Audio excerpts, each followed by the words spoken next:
Welcome back, our fans. Anatomy of the periodontium. The periodontium is the supporting apparatus of the teeth, which attaches the tooth to the bone of the jaws and maintain the function. It consists of 4 basic tissues. 1. The gingiva. 2. The periodontal ligament. 3. The root cementum. 4. The alveolar bone. 1. The gingiva. The gingiva is that part of the masticatory mucosa, which covers the alveolar process and surrounds the cervical portion of the teeth. 3 parts of the gingiva can be differentiated into 1. The free gingiva. 2. The interdental papillae. 3. The attached gingiva. 2. Free, marginal gingiva. The marginal or unattached gingiva is the terminal edge or border of the gingiva that surrounds the teeth in collar-like fashion. The marginal gingiva is usually about 1 mm wide, and it forms the soft tissue wall of the gingival sulcus. It may be separated from the tooth surface with a periodontal probe. Free gingival groove. In about 50% of cases, it is shallow linear depression that runs parallel to and at a distance of 0.5 to 2 mm from of the gingival margin, and it is demarcated from the adjacent attached gingiva. Gingival sulcus. The gingival sulcus is the shallow crevice or space around the tooth bounded by the surface of the tooth on one side and the epithelium lining the free margin of the gingiva on the other side. It is V-shaped and barely permits the entrance of a periodontal probe. The probing depth of a clinically normal gingival sulcus in humans is 2 to 3 mm. Interdental papilla. The interdental gingiva occupies the gingival embrasure, which is the interproximal space beneath the area of tooth contact. The anterior region of the dentition, the papilla, is pyramidal in form, while in the molar region the papillae are more flattened in the buccolingual direction. Between the two papillae a saddle-like depression exists, called the interdental caul, which is covered by a thin non-keratinized epithelium. 3. If a diastema is present, the gingiva is firmly bound over the interdental bone to form a smooth, rounded surface without interdental papillae. Attached gingiva.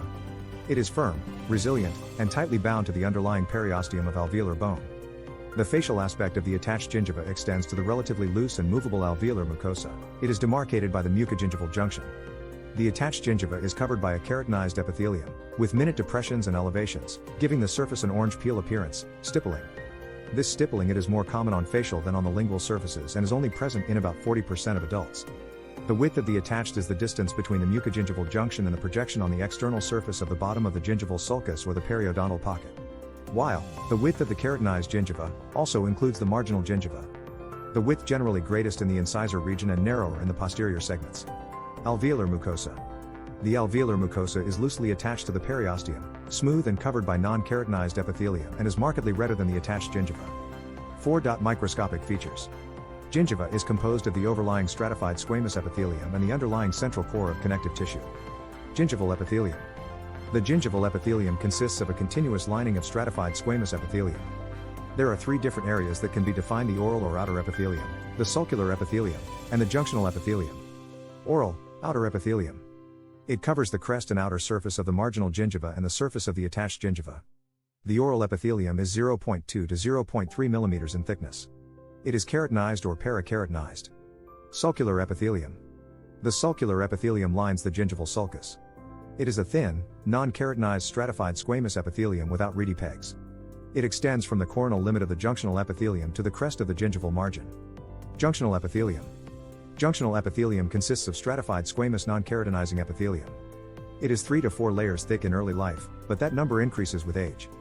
5. In addition, the junctional epithelium tapers from its coronal end, which may be 10 to 29 cells wide to 1 or 2 cells wide at its apical termination at cemento-enamel junction. The junctional epithelium is attached to the tooth surface, epithelial attachment, by means of an internal basal lamina. The attachment of the junctional epithelium to the tooth is reinforced by the gingival fibers, which brace the marginal gingiva against the tooth surface. For this reason, the junctional epithelium and the gingival fibers are considered together as a functional unit referred to as the denogingival unit. The junctional epithelium is a continually self-renewing structure, with mitotic activity occurring in all cell layers. The regenerating epithelial cells move toward the tooth surface and along it in a coronal direction to the gingival sulcus, where they are shed. Gingival connective tissue. The connective tissue of the gingiva is known as the lamina propria. The major components of the connective tissue are collagen fibers, around 60% of connective tissue volume. The connective tissue of the marginal gingiva is densely and contains a prominent system of collagen fiber bundles called the gingival fibers. The gingival fibers are arranged in the following groups. 1. Circular fibers. They run in the free gingiva and encircle the tooth. 2. Dentogingival fibers. They project from the cementum in a fan-like configuration out into the free gingival tissue of the facial, lingual and interproximal surfaces. 3. Dentoperiosteal fibers. They are embedded in the same portion of the cementum as the denogingival fibers, but run apically over the facial and lingual bone crest and terminate in the tissue of the attached gingiva. 4. Alveolo-gingival. They extend from the alveolar crest into the free gingival tissue. Gingival fluid, sulcular fluid. The gingival fluid seeps from the gingival connective tissue through the thin sulcular epithelium into the gingival sulcus. It has the following functions. 1. Gingival flow effect wash out irritants and prevent bacterial penetration. 2. Lubrication of foreign material facilitating its expulsion. 3. Lysosomal enzyme and other antibacterial enzyme activity and antibodies produced by inflammatory cells against bacteria. 4. It contains plasma proteins that may improve adhesion of the epithelium to the tooth. Function of gingival epithelium. The main function of the gingival epithelium is to protect the deep structures through acting as mechanical, chemical, water, and microbial barrier, while allowing for a selective interchange with the oral environment. Signaling function, host defense coordination. High turnover of J ensure effective clearance of invading bacteria from gingival sulcus. 7. Function of gingival connective tissue. High turnover of cells and collagen matrix ensure good repair and regeneration. Blood and nerve supply ensure health and healing following surgery. Correlation of clinical and microscopic features. 1. Color. The color of the attached and marginal gingiva is generally described as coral pink. It is produced by the vascular supply, the thickness and degree of keratinization of the epithelium, and the presence of pigment-containing cells. 2. Consistency. Firm and resilient. The collagenous nature of the lamina propria and its contiguity with the mucoperiosteme of the alveolar bone determine the firmness of the attached gingiva. The gingival fibers contribute to the firmness of the gingival margin. 3. Surface texture. The gingiva presents a textured surface similar to that of an orange peel and is referred to as stippled. Stippling is best viewed by drying the gingiva. The attached gingiva is stippled, the marginal gingiva is not. Microscopically, stippling is produced by alternate rounded elevations and depressions in the gingival surface. 4. Contour. 4.1 Marginal gingiva. The marginal gingiva envelops the teeth in collar-like fashion and follows a scalloped outline on the facial and lingual surfaces. 4.2 Interdental papillae. It is governed by the contour of the proximal tooth surfaces and the location and shape of the gingival embrasures. Thus in the anterior region of the dentition, the interdental papilla is pyramidal in form, whereas the papilla is more flattened in a buccolingual direction in the molar region. 4.3 Attached gingiva. Festooned appearance. There are interradicular depressions and prominences corresponding to the contours of the roots. 2 Periodontal ligament. The periodontal ligament is the soft, richly vascular and cellular connective tissue.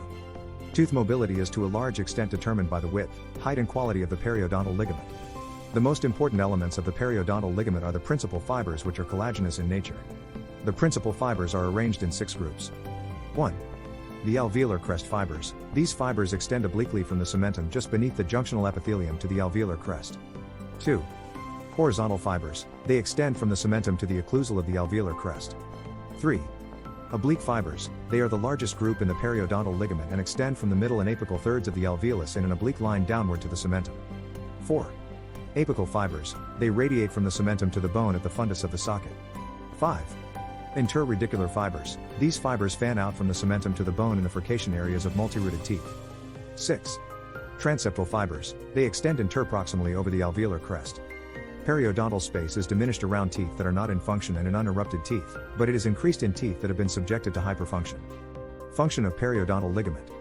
The functions of the periodontal ligament are categorized as physical, formative and remodeling, nutritional, and sensory. Physical, transmission of occlusal forces to the bone. Attachment the tooth to the bone. Resistance to the impact of occlusal forces. Formative and remodeling. Cells of the periodontal ligament participate in the formation and resorption of cementum and bone, which occur during physiologic tooth movement, during the accommodation of the periodontium to occlusal forces, and during the repair of injuries. Nutritional. The periodontal ligament supplies nutrients to the cementum, bone and gingiva through blood vessels. Sensory. The periodontal ligament is abundantly supplied with sensory nerve fibers that are capable of transmitting tactile, pressure, and pain sensations. 3. Cementum. The cementum is a specialized mineralized tissue covering the root surfaces and contains no blood or lymph vessels, has no innervations and does not undergo physiologic resorption or remodeling, but is characterized by continuous deposition throughout life. 2 different types of cementum are recognized: primary cementum or acellular cementum and cellular cementum, secondary cementum. Acellular cementum is the first cementum formed, has no cells. Cellular cementum lies over cellular cementum and contains cementocytes. Functions of cementum. Anchorage. Sharpie's fibers allow anchorage of the tooth within the osseous socket. Adaptation, mainly achieved by cellular cementum. By continuous deposition, especially in apical and furcation areas. Reparative cementum formation is seen in cementum resorption and fracture lines. Cementum deposits rapidly during repair. 4. Alveolar bone. The walls of the socket lined with dense bone called compact bone, which also from the buccal and lingual plates of jaw bones. In between compact bone, there is cancellous bone formed of bone trabeculia. Bundle bone is the term given to bone adjacent to the periodontal ligament that contains a great number of Sharpie fibers inserted into it. This area of bone appears as dense white line called lamina dura on radiograph. Functions of alveolar bone. Houses roots of teeth. Anchors teeth roots to alveoli via Sharpie fibers. Helps absorb and distribute occlusal forces generated during tooth contact. Supplies blood vessels to the PDL. Organizes eruption of primary and permanent. Difference between cementum and bone. Cementum and compact bone are very similar tissues, both are specialized connective tissues and share some chemical and structural characteristics. However, cementum is avascular and non-innervated compared with the richly vascularized and innervated bone tissue. Fenestration and dehiscence. Fenestrations. Isolated areas in which the root is denuded of bone and the root surface is covered only by periosteum and overlying gingiva. In these areas, the marginal bone is intact. Dehiscence, when the denuded areas extend through the marginal bone, the defect. Thanks for watching, support us by likes and subscribes.